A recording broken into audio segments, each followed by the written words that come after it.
112.973. A gravitação desde que Newton enunciou os seus princípios 13. 113.973. De acordo com a lenda, Eddington foi posteriormente interrogado por um repórter. Segundo consta, só há 3 pessoas no mundo que compreendem a teoria de Einstein. O senhor deve ser uma delas. Eddington continuou em silêncio, pelo que o jornalista insistiu. Não seja modesto, Eddington. Este encolheu os ombros e disse: de maneira nenhuma. Estava a interrogar-me sobre quem será a terceira pessoa 14.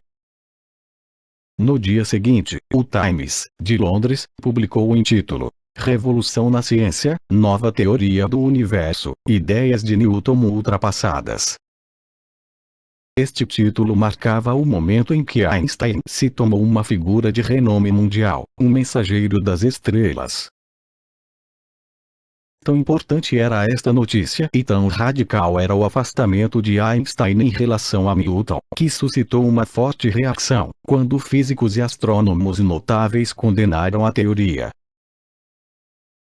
Na Universidade de Columbia, Charles Lane-Poor, professor de mecânica celeste, encabeçou as críticas à teoria da relatividade, dizendo: 114.973. Sinto-me como se estivesse a passear com Alice no País das Maravilhas e a tomar chá com o chapeleiro louco 15. A razão pela qual a relatividade viola o nosso senso comum não é o facto de estar errada, mas o facto de o nosso senso comum não representar a realidade. Nós somos os seres estranhos do universo. Habitamos uma porção rara de terra, onde as temperaturas, as densidades e as velocidades são muito baixas. No entanto, no universo real, as temperaturas podem ser insuportavelmente altas no centro das estrelas ou excessivamente baixas no espaço exterior, e as partículas subatômicas, que voam através do espaço, geralmente deslocam-se a uma velocidade próxima da luz. Por outras palavras, o nosso senso comum evoluiu numa parte invulgar e obscura do universo, a Terra. Não surpreende, assim, que o nosso senso comum não consiga apreender o verdadeiro universo. O problema não reside na relatividade, mas sim em impor que o nosso senso comum representa a realidade. 115.973. O futuro do universo. Embora a teoria de Einstein tivesse tido êxito na explicação de fenômenos astronômicos, como a curvatura da luz em redor do Sol e a pequena precessão da órbita do planeta Mercúrio, as suas previsões cosmológicas ainda eram confusas. As questões foram grandemente clarificadas pelo físico russo Alexander Friedmann, que encontrou as soluções mais gerais e realistas das equações de Einstein. Ainda hoje, são ensinadas em todos os cursos de relatividade geral. Friedmann descobriu-as em 1922, mas morreu em 1925, e o seu trabalho foi bastante esquecido nos anos seguintes. Normalmente, a teoria de Einstein consiste numa série de equações extraordinariamente difíceis que, muitas vezes, só podem ser resolvidas por computador. No entanto, Friedmann admitiu que o universo era dinâmico e apresentou 2 hipóteses de simplificação, chamadas princípio cosmológico. Que o universo é isotrópico, parece um mesmo independentemente do lugar de 116.973. Onde o observamos, e que o universo é homogêneo, é uniforme, independentemente do ponto para onde nos deslocarmos. De acordo com estas 2 hipóteses simplificadoras, verificamos que estas equações colapsam. De fato, tanto as soluções de Einstein como as de Sitter eram casos especiais da solução mais geral de Friedman. Curiosamente, as suas soluções dependem apenas de 3 parâmetros. 1. H, que determina a taxa de expansão do universo. Hoje chama-se constante de Hubble, do nome do astrônomo que mediu a expansão do universo. 2. Que mede a densidade média da matéria do universo. 3. A energia associada ao espaço vazio ou energia negra. Muitos cosmólogos dedicaram toda a sua carreira à determinação do valor preciso destes 3 números. A súbita interação entre estas 3 constantes determina a evolução futura do universo. 117, 973. Como um todo. Por exemplo, uma vez que a gravidade atrai, a densidade do universo atua como uma espécie de travão para desacelerar a expansão do universo, anulando alguns dos efeitos de expansão do Big Bang. Suponha que atiramos uma pedra ao ar. Normalmente, a gravidade é suficientemente forte para inverter a direção da pedra, que volta a cair na Terra. Contudo, se arremessarmos a pedra com velocidade suficiente, ela poderá escapar à gravidade da Terra e voar para sempre no exterior. Como uma pedra, o universo originariamente expandiu-se devido ao Big Bang, mas a matéria, atua como um travão na expansão do universo, do mesmo modo que a gravidade da Terra atua como um travão na pedra. Por agora, admita-se que a energia associada ao espaço vazio é igual a 0. Seja a densidade do universo a dividir pela densidade crítica. A densidade crítica do universo é aproximadamente 10 átomos de hidrogênio por metro cúbico. Para apreciar quão vazio é o espaço, a 118, 973. Densidade crítica do universo corresponde a encontrar um único átomo de hidrogênio num volume correspondente a 3 bolas de basquete, em média.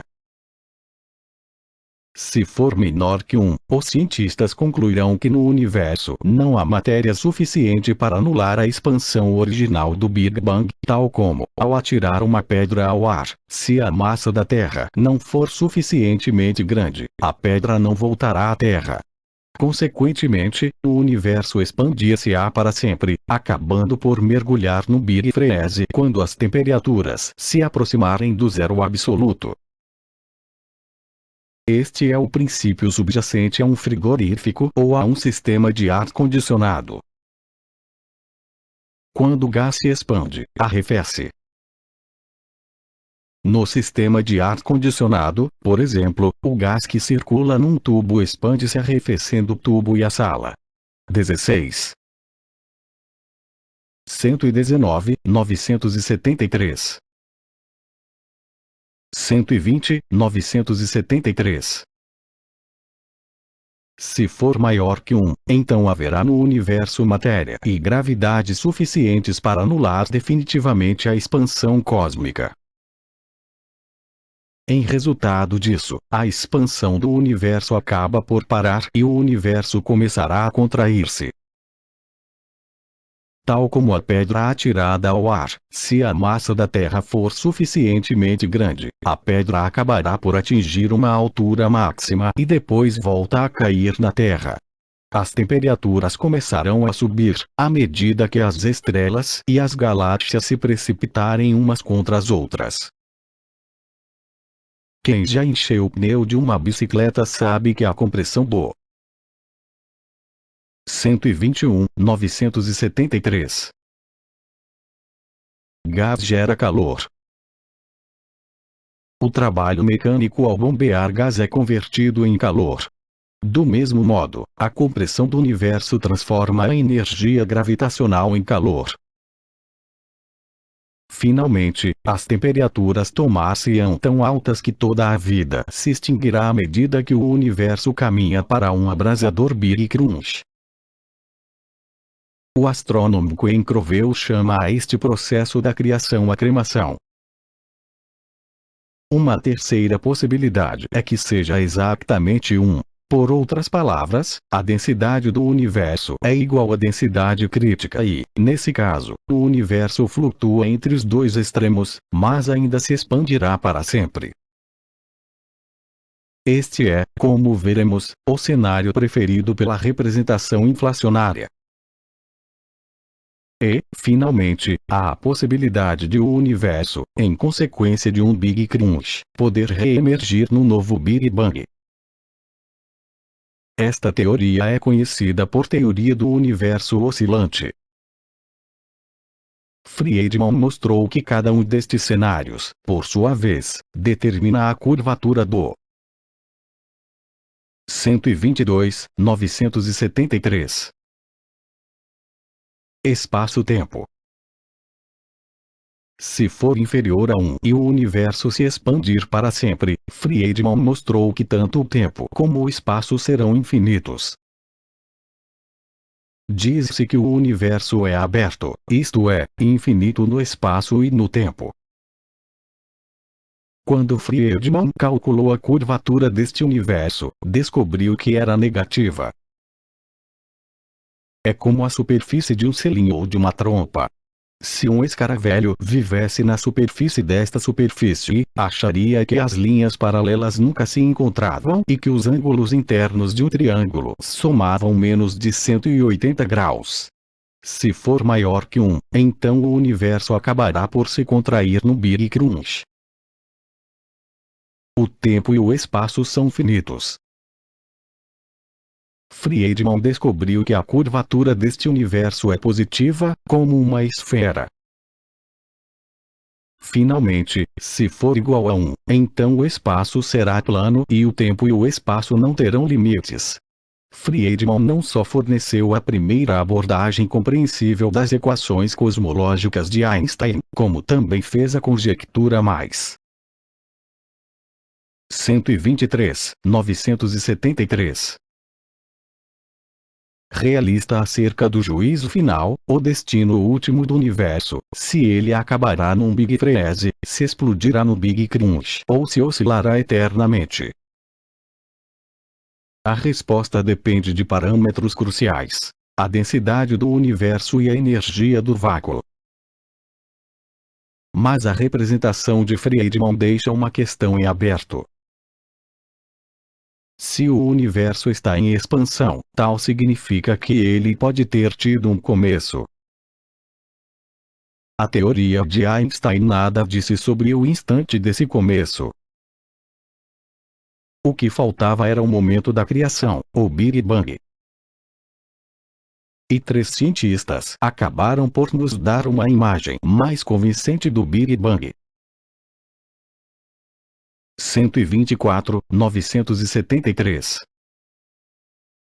A capa da revista Time de 6 de março de 1995, que exibe a grande galáxia espiral M100, anunciava: a cosmologia está no caos.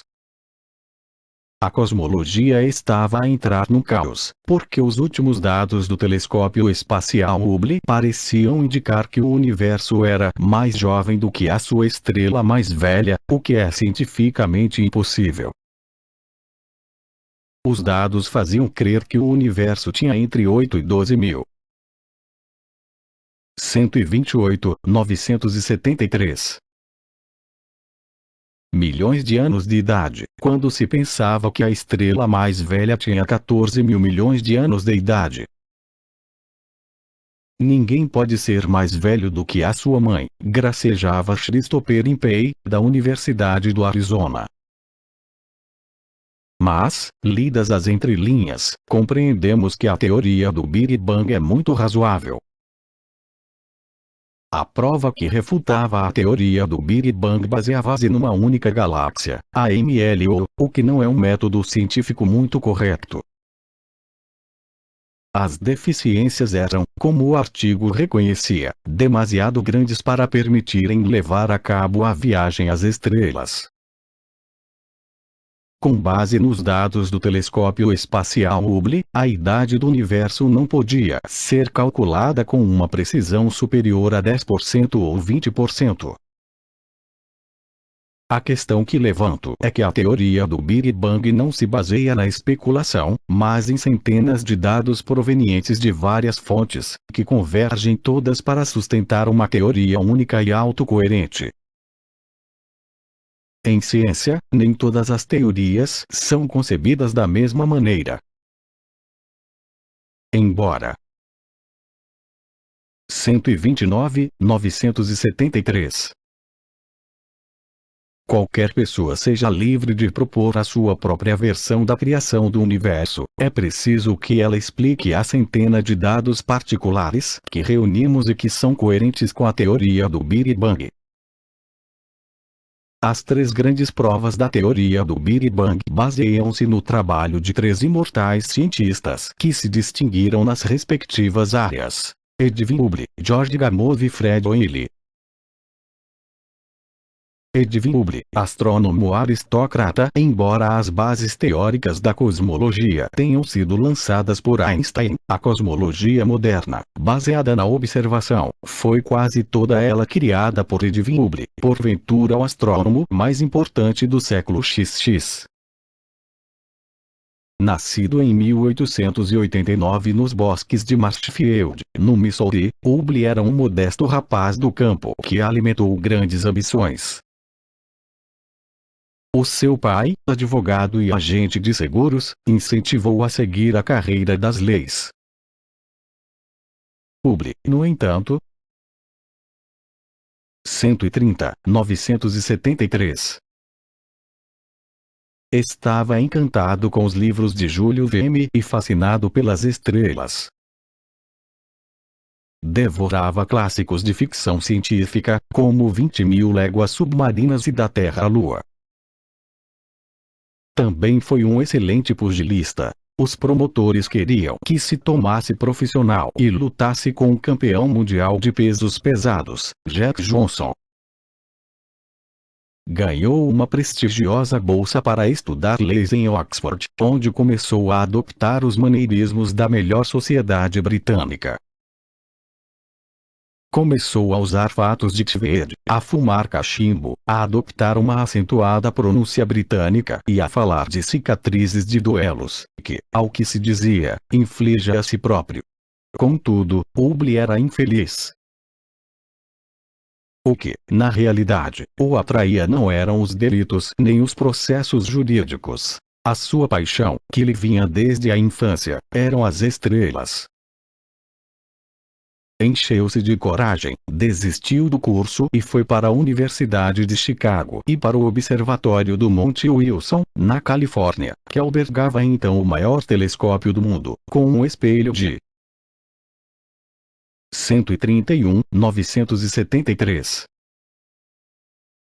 100 polegadas.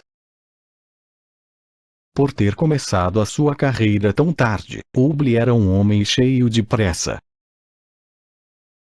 Para compensar o tempo perdido, quis responder rapidamente a alguns dos mistérios mais profundos e mais antigos da astronomia.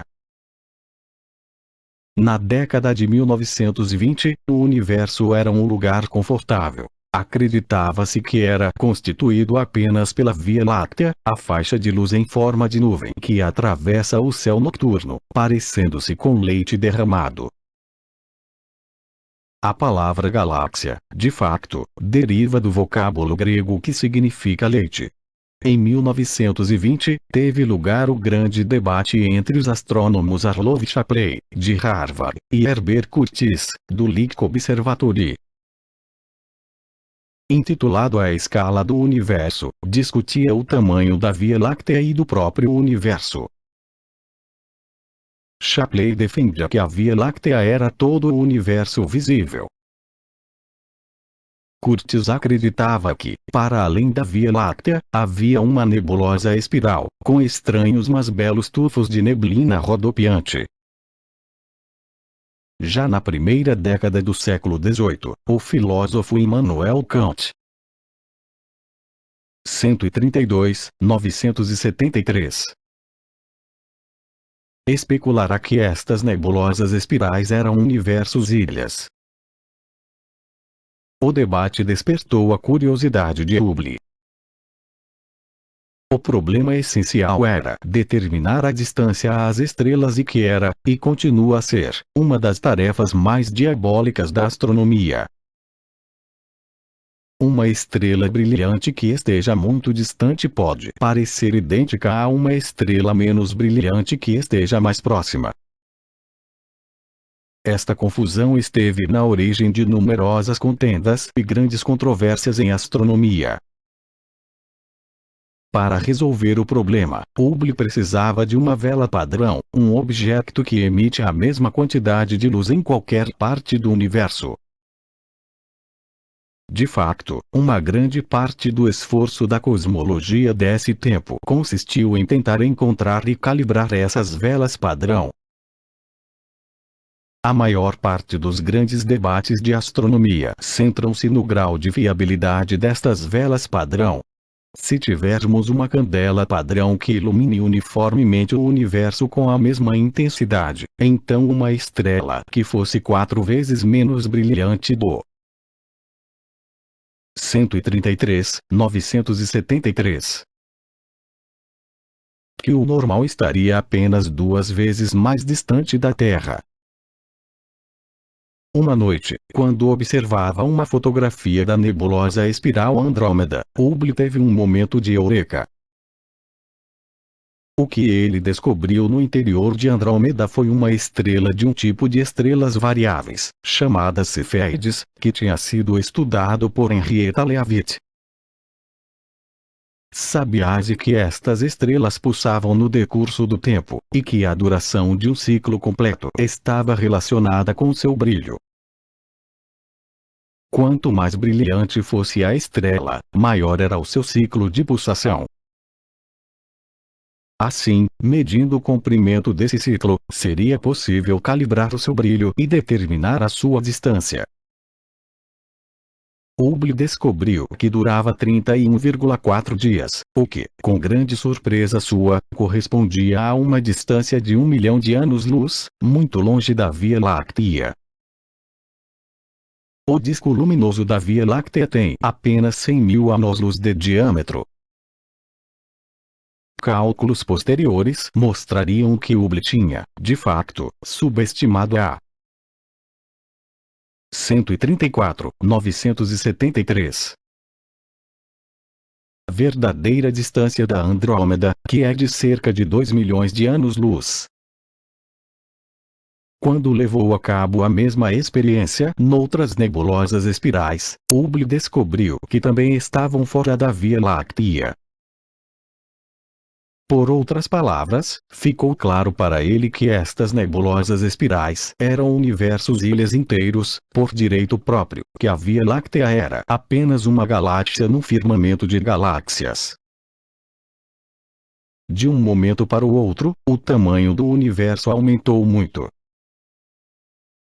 De uma única galáxia, o universo passou a ser subitamente povoado por milhões, talvez milhares de milhões, de galáxias irmãs. Um universo de 100.000 anos-luz de diâmetro transformou-se subitamente num universo de milhares de milhões de anos-luz de diâmetro. Esta descoberta só por si teria assegurado a Hubble um lugar no panteão dos astrônomos. Mas não se deu por satisfeito. Estava determinado a descobrir a distância às galáxias, mas também queria calcular a sua velocidade. 135, 973. O efeito de Doppler e a expansão do universo. Hubble sabia que o caminho mais simples para calcular a velocidade de objetos distantes consistia em analisar as alterações do som ou da luz que eles emitem, também conhecidas por efeito de Doppler.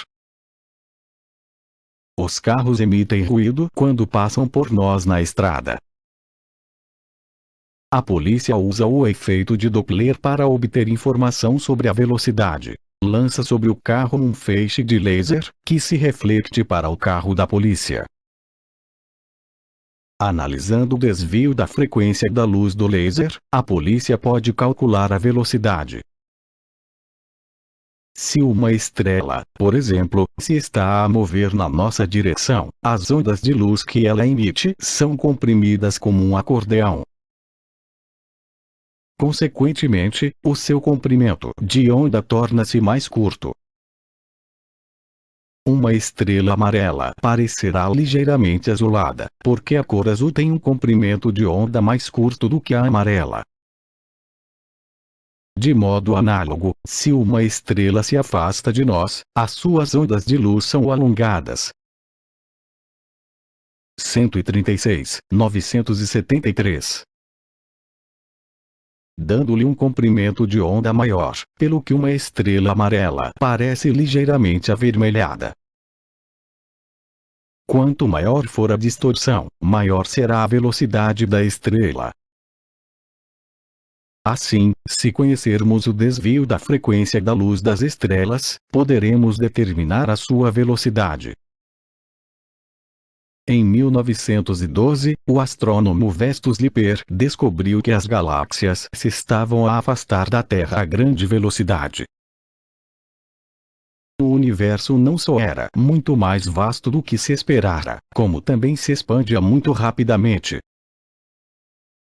Para além das pequenas flutuações, descobriu que as galáxias exibiam um desvio para o vermelho, causado pelo próprio afastamento, e não um desvio para o azul. A descoberta de Lippert mostrou que o universo era, de facto, dinâmico e não estático, como Newton e Einstein haviam presumido. Durante os séculos que os cientistas estudaram os paradoxos de Bentley e de Olbers, ninguém tinha considerado seriamente a possibilidade de o universo se estar a expandir. Em 1928, Hubble fez uma viagem decisiva. 137, 973. Holanda, para se encontrar com Willem de Sitter. O que intrigava Hubble era a previsão de Sitter de que, quanto mais distante está a galáxia, mais rapidamente ela se move. Imagine um balão, com galáxias desenhadas na sua superfície, que se expande. À medida que o balão se expande, as galáxias que estão próximas umas das outras afastam-se relativamente devagar.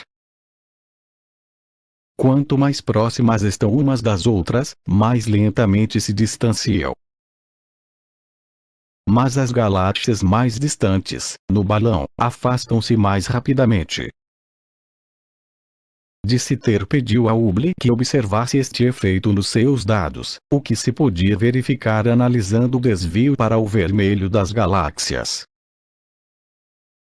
Quanto maior for o desvio para o vermelho de uma galáxia, mais depressa ela se afastará e, por conseguinte, mais distante se encontrará. De acordo com a teoria de Einstein, o desvio para o vermelho de uma galáxia não era, tecnicamente falando, causado pela velocidade com que a galáxia se afastava da Terra. Era causado pela expansão do próprio espaço entre a galáxia e a 138, 973. Terra. A origem do desvio para o vermelho é a compressão ou alongamento da luz emanada de uma galáxia distante, devido à expansão do espaço. A lei de Hubble. Quando Hubble voltou à Califórnia, tendo em mente o conselho de Sitter, procurou as provas deste efeito. Analisando 24 galáxias, descobriu que, quanto mais distante a galáxia estivesse, mais depressa ela se afastaria da Terra, tal como as equações de Einstein haviam previsto. A razão entre as duas, velocidade a dividir pela distância, era aproximadamente uma constante. depressa se tornou conhecida como constante de Hubble, ou H. É talvez a constante mais importante de toda a cosmologia, porque a constante de Hubble indica a taxa que o universo se está a expandir. Se o universo se está a expandir, ponderaram os cientistas, então talvez tenha tido um começo. O inverso da constante de Hubble, de facto, dá-nos um cálculo aproximado da idade do 139.973. Universo. Imaginemos uma gravação vídeo de uma explosão. No vídeo, vemos os fragmentos serem projetados do local da explosão e podemos calcular a velocidade da expansão. Mas isto também significa que podemos fazer retroceder as imagens até todos os fragmentos se juntarem no único ponto. Uma vez conhecida a velocidade da expansão, podemos retroceder no tempo e calcular o momento em que a explosão ocorreu. A estimativa original de Hubble atribuiu ao universo a idade aproximada de 1,8 mil milhões de anos, o que causou grandes dores de cabeça a gerações de cosmólogos, porque este valor era inferior à idade das estrelas. Anos depois, os astrônomos perceberam que os erros na medição da luz proveniente das Cefeides da galáxia Andrômeda tinham atribuído à constante de Hubble um valor incorreto. Com efeito, as guerras de Hubble referentes ao valor preciso da constante de Hubble reacenderam-se-nos 140.973 últimos 70 anos. Hoje, a imagem mais definitiva é a que provém do satélite VMAP.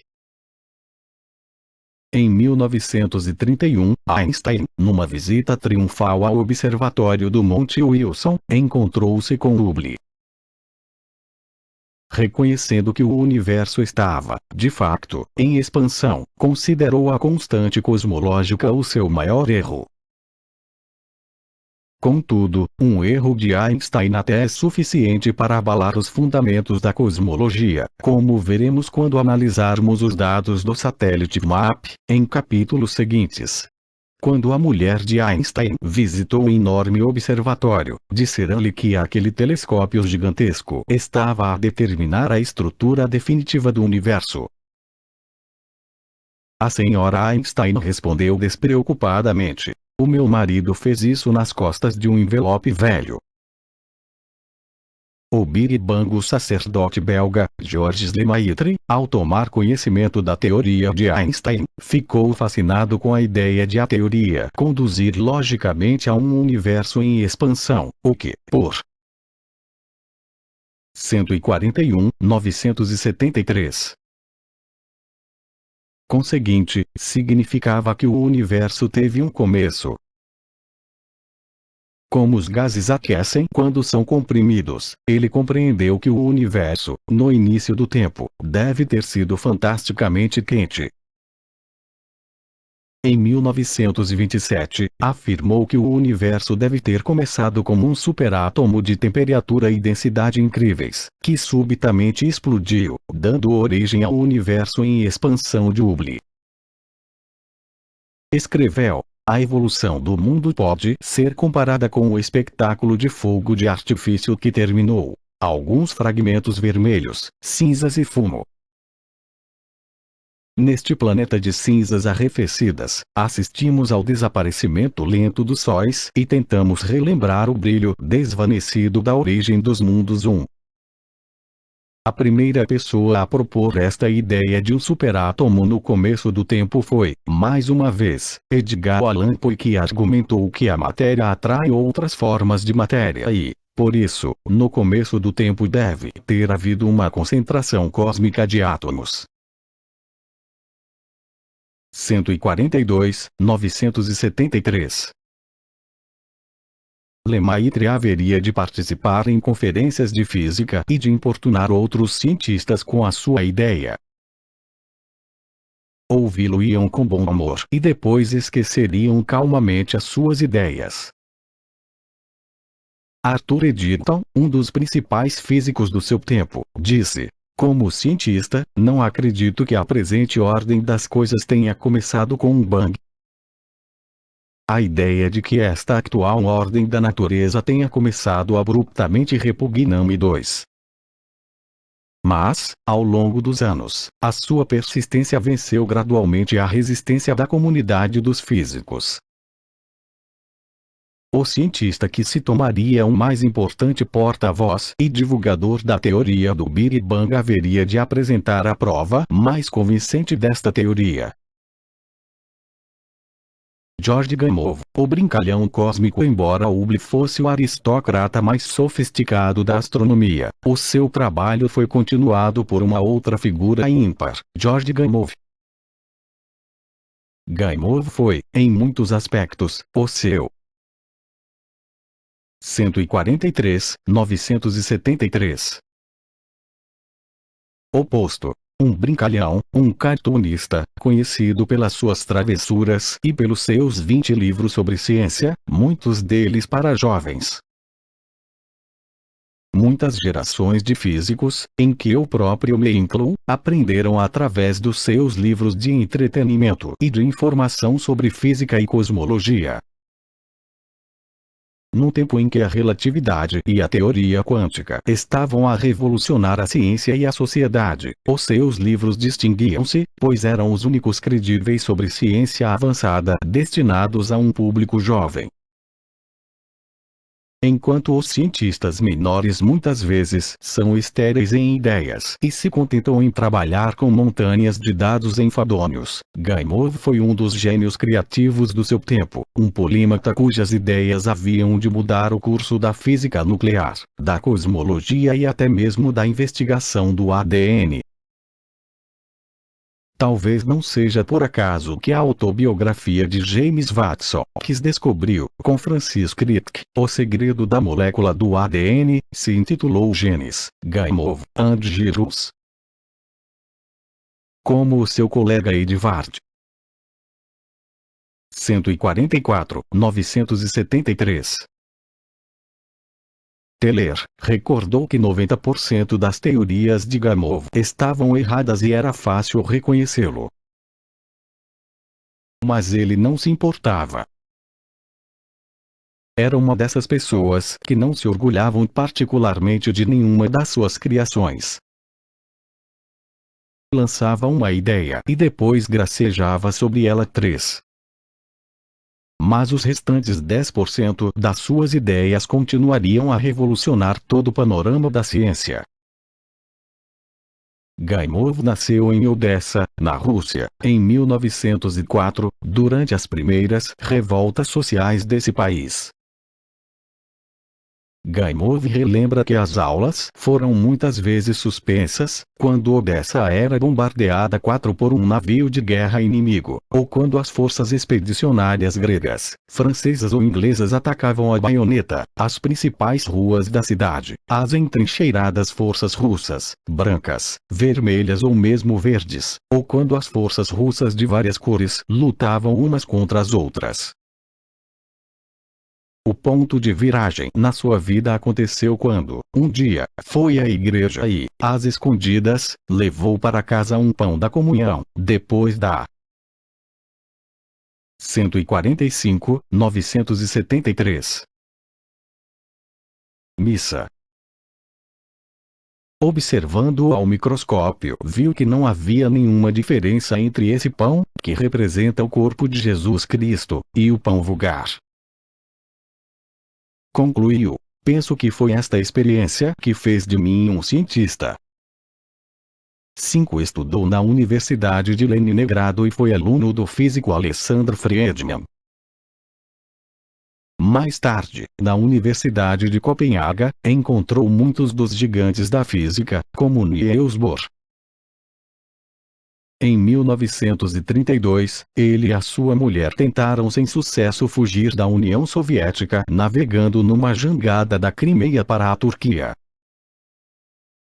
Mais tarde, conseguiu fugir, quando foi a uma conferência de física em Bruxelas, o que lhe mereceu uma sentença de morte por parte da União Soviética. Gaimov era conhecido por enviar poemas humorísticos aos seus amigos. A maior parte não foi publicada, mas um desses poemas dá conta da ansiedade que os cosmólogos sentem perante a enormidade dos números astronômicos quando a infinidade se toma óbvia. Terry Vasayan Fellow of Trinity. 146, 973. Voto que te square root of infinity but te number of digits gave interdigits. Airdroped matande toyocap divinity 6. Na década de 1920, na Rússia, Gaimov obteve o seu primeiro grande êxito quando resolveu o mistério do declínio radioativo. Graças ao trabalho de Madame Curie e de outros, os cientistas sabiam que o átomo de urânio era instável e emitia radiação na forma de raios alfa, núcleos de um átomo de hélio. Mas, de acordo com a mecânica de Newton, a misteriosa força nuclear que mantém o núcleo coeso devia originar uma barreira que impedisse essa saída. Como era possível? Gaimov, R.W. Gumeau Condon, percebeu que o declínio radioativo era possível, porque na teoria quântica o princípio da incerteza significava que ninguém podia saber com exatidão a localização e a velocidade de uma 147, 973. Partícula. Por conseguinte, havia uma pequena probabilidade de ela poder abrir um túnel e penetrar diretamente através de uma barreira. Hoje, esta ideia de construir um túnel está no centro de toda a física e serve para explicar as propriedades de dispositivos eletrônicos, dos buracos negros e do Big Bang. O próprio universo pode ter sido criado através de uma passagem de túnel. Por analogia, Gaimov imaginou um prisioneiro encerrado numa prisão de paredes muito altas. No mundo newtoniano clássico, é impossível escapar da prisão. Mas, no estranho mundo da teoria quântica, não se sabe exatamente onde se encontra o prisioneiro num dado momento nem a sua velocidade.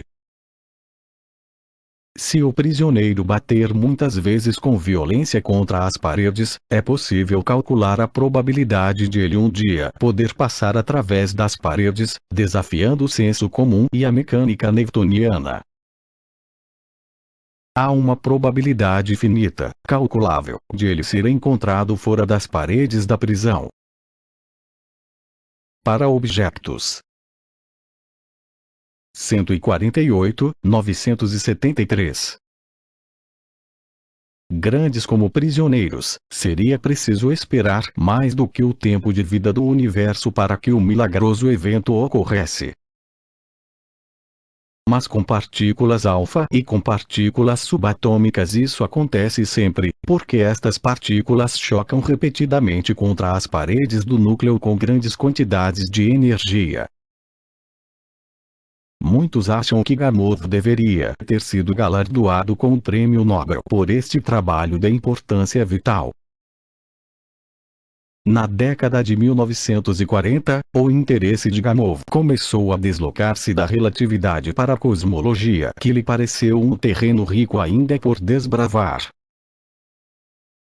Tudo que se sabia sobre o universo nesse tempo era que o céu era escuro e que o universo estava em expansão. A única ideia de Gaimov era encontrar provas ou fósseis que mostrassem que houve um Big Bang há milhares de milhões de anos. Se não o conseguiu foi porque a cosmologia não é uma ciência experimental no verdadeiro sentido da palavra. Não é possível fazer experiências no Big 149, 973. Bang. A cosmologia assemelha-se mais a uma história policial, a uma ciência de observação, onde se procuram indícios ou provas na cena do crime, do que a uma ciência experimental que permite a realização de experiências precisas. A cozinha nuclear do universo. O segundo grande contributo de Gamow para a ciência foi a descoberta de reações nucleares, que deram origem aos elementos mais leves que vemos no universo. Ele gostava de lhe chamar a cozinha pré-histórica do universo, onde todos os elementos do universo foram originariamente cozinhados pelo calor intenso do Big Bang. Hoje, este processo que determina a abundância relativa dos elementos no universo chama-se nucleossíntese. A ideia de Gamow era que havia uma cadeia inquebrável, que começava com hidrogênio, que podia ser construída pela simples junção sucessiva de mais partículas ao átomo de hidrogênio. Todos os elementos químicos da tabela periódica de Mendeleev, acreditava ele, podiam ter sido criados pelo calor do Big Bang. 150, 973. Gamow e os seus alunos pensavam que, devido ao fato de o universo ser um conjunto incrivelmente quente de neutrões e de prótons no instante da criação, então a fusão talvez tivesse ocorrido quando os átomos de hidrogênio se fundiram uns com os outros para produzir átomos de hélio. Como numa bomba de hidrogênio ou numa estrela, as temperaturas são tão altas que os prótons de um átomo de hidrogênio são impelidos uns contra os outros até se fundirem, originando núcleos de hélio. As colisões subsequentes entre hidrogênio e hélio produziriam, de acordo com este cenário, o seguinte conjunto de elementos, incluindo o lítio e o berílio. Gamow admitiu que os elementos mais pesados podiam ser construídos sequencialmente, acrescentando cada vez mais partículas subatômicas aos núcleos, por outras palavras, que as centenas de elementos que constituem o universo visível eram cozinhados no calor abrasador da bola de fogo original.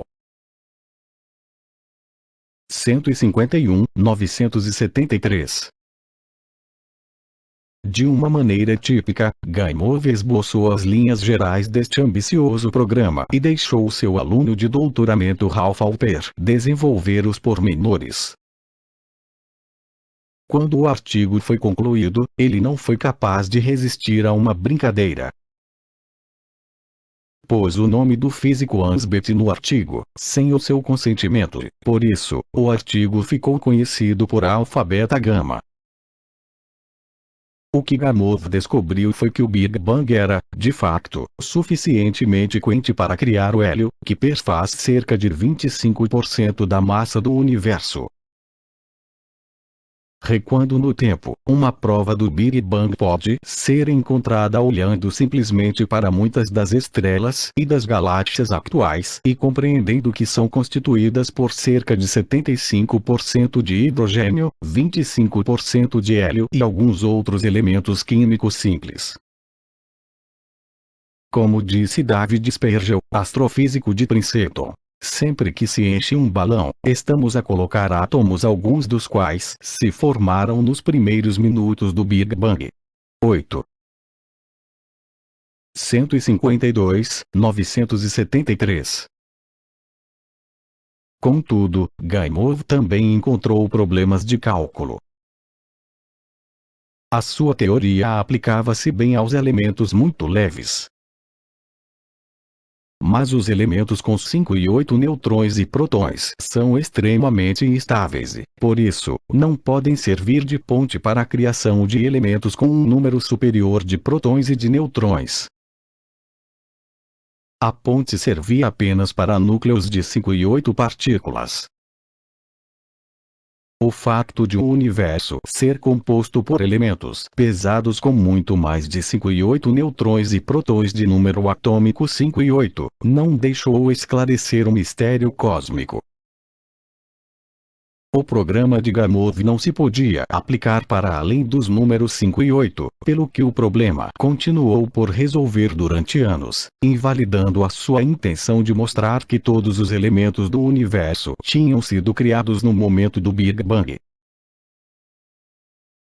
Radiação de fundo de micro-ondas ao mesmo tempo, outra ideia o intrigava. Se o Big Bang era tão incrivelmente quente, talvez 153, 973. Alguma da energia residual existisse hoje no universo? Em caso afirmativo, haveria um registro fóssil do próprio Big Bang. Talvez o Big Bang tivesse sido tão colossal que os seus restos ainda preenchessem o universo na forma de uma névoa de radiação uniforme. Em 1946, Gaimov admitiu que o Big Bang começou com um núcleo muito quente de neutrões. Era uma hipótese razoável, uma vez que se sabia muito pouco sobre as partículas subatômicas, a não ser o eletrão, o próton e o neutrão. Se fosse possível calcular a temperatura dessa bola de neutrões, também seria possível calcular a quantidade e a natureza da radiação que ela emitia. 2 anos depois, Gaimov mostrou que a radiação emitida por este núcleo superquente podia actuar como radiação do corpo negro. Este é um tipo muito específico de radiação emitida por um objeto quente. Absorve toda a luz que sobre ele incide, refletindo a radiação de uma forma característica. Por exemplo, o Sol, a lava fundida, o carvão incandescente e o barro quente. 154, 973. Num forno apresentam uma cor de fogo amarelo avermelhada e emitem radiação do corpo negro. A radiação do corpo negro foi descoberta pelo famoso ceramista Thomas Wedgwood em 1792. Verificou que, quando a matéria bruta era cozida no forno, mudava da cor vermelha para amarelo e para branco, à medida que a temperatura subia. Isto é importante, porque, uma vez conhecida a cor de um objeto quente, também se conhece aproximadamente a sua temperatura e vice-versa. A fórmula precisa referente à temperatura de um objeto quente e a radiação que ele emite foi obtida pela primeira vez por Max Planck em 1900, o que levou ao nascimento da teoria quântica. Este é, de facto, um dos processos através dos quais os cientistas determinam a temperatura do Sol. O Sol irradia sobretudo luz amarela, que, por sua vez, corresponde a uma temperatura de um corpo negro de aproximadamente 6.000 K. Deste modo, sabemos qual é a temperatura da atmosfera exterior do Sol. De modo similar, a estrela gigante vermelha Betelgeuse tem uma 155, 973. Temperatura de superfície de 3.000 K, a temperatura do corpo negro que corresponde à cor vermelha, que também é emitida por um pedaço de carvão incandescente. No seu artigo de 1948, Gaimov foi o primeiro a sugerir que a radiação do Big Bang podia ter uma característica específica, a radiação do corpo negro. A característica mais importante da radiação do corpo negro é a sua temperatura. Seguidamente, Gaimov teve de calcular a temperatura atual da radiação do corpo negro. Ralph Alper, aluno de doutoramento de Gaimov, e outro estudante, Robert Ehrman, tentaram completar os cálculos de Gaimov, estimando a temperatura. Gaimov escreveu: se extrapolarmos desde os primeiros dias do universo até o presente, descobrimos que, durante os eões que passaram, o universo deve ter arrefecido até 5 graus acima do zero absoluto 9. Em 1948, Alper e Ehrman publicaram um artigo que apresentava argumentos detalhados que explicavam por que razão a temperatura da 156, 973. Luz remanescente do Big Bang devia ser hoje de 5 graus acima do zero absoluto, a sua estimativa estava notavelmente próxima da temperatura de 2,7 graus, que sabemos hoje ser a temperatura correta. Esta radiação, que identificaram como estando na gama das micro-ondas, deveria existir ainda no universo atual, admitiram eles, preenchendo o cosmos com uma luz uniforme. O raciocínio é o que se segue. Durante anos após o Big Bang, a temperatura do universo era tão quente que, cada vez que um átomo se formasse, ele seria feito em pedaços. Por isso, havia muitos elétrons livres que podiam dispersar a luz. Consequentemente, o universo era opaco em vez de ser transparente. Qualquer feixe de luz que se movesse nesse universo superquente seria absorvido depois de percorrer uma curta distância, pelo que o universo parecia nublado. No entanto, 380.000 anos depois, a temperatura desceu para 3.000 graus. Abaixo desta temperatura, os átomos deixaram de ser despedaçados pelas colisões. Consequentemente,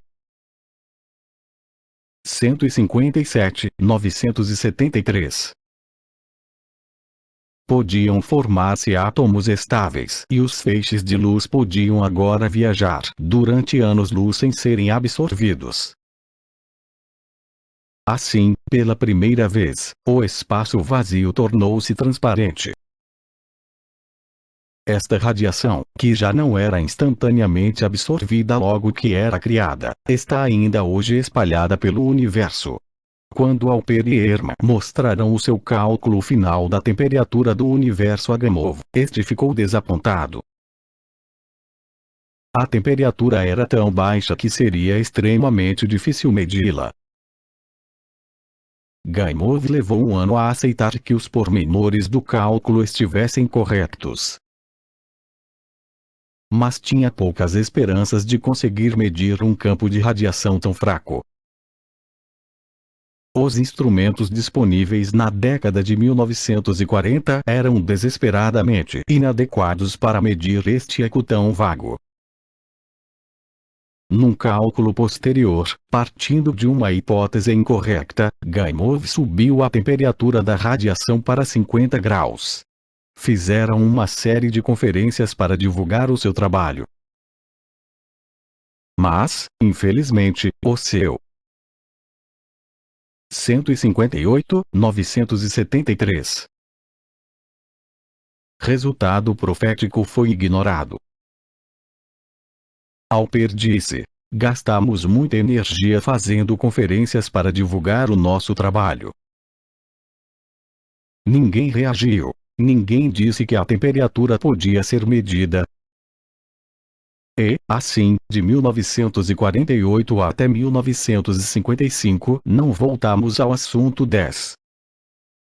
Porém Gamow, sem desanimar, continuou a defender, através dos seus livros e conferências, a teoria do Big Bang.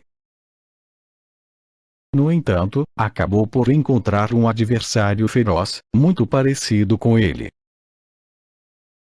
Enquanto Gamow seduzia as audiências com as suas impiedosas graças e as suas chistosas observações, Fred Hoyle conquistava-as com a sua inteligência ímpar e com a sua audácia agressiva. Fred Hoyle, espírito de contradição. A radiação de fundo de micro-ondas dá-nos a segunda prova do Big Bang. Mas o homem que menos se esperava que fornecesse a terceira grande prova do Big Bang através da nucleossíntese foi Fred Hoyle, que, ironicamente, 159.973 gastou quase toda a sua vida profissional tentando refutar a teoria do Big Bang. Hoyle era a personificação de um acadêmico desajeitado, com um notável espírito de contradição, que ousou desafiar a ciência convencional no estilo por vezes aguerrido. Enquanto Huxley era o último aristocrata, que imitava os maneirismos de um dignitário de Oxford, e Gamow era o brincalhão e o polímata, que fascinava as audiências com as suas sátiras, os seus versos e as suas brincadeiras, o estilo de Hoyle era o de um bulldog agressivo. Parecia estranhamente deslocado nos antigos átrios da Universidade de Cambridge, assombrados pela figura de Isaac Newton. Willie nasceu em 1915 no norte da Inglaterra. Era filho de um comerciante de têxteis, numa região dominada pela indústria de latifícios. Em criança, interessou-se pela ciência. A rádio tinha acabado de chegar à aldeia e, recorda ele, 20 ou 30 pessoas equiparam os seus lares com receptores de rádio. Mas o acontecimento decisivo. 973 da sua vida foi a oferta de um telescópio pelos seus pais. Willie tinha, desde pequeno, um estilo combativo. Aos 3 anos dominava a tabuada da multiplicação e, então, o professor pediu-lhe que aprendesse a numeração romana. Como podia alguém ser tão tolo para escrever 8 em vez de 8? Recordava com desdém. Mas, quando lhe disseram que a lei o exigia e que ele tinha de obedecer às regras da escola, escreveu: concluí que, infelizmente,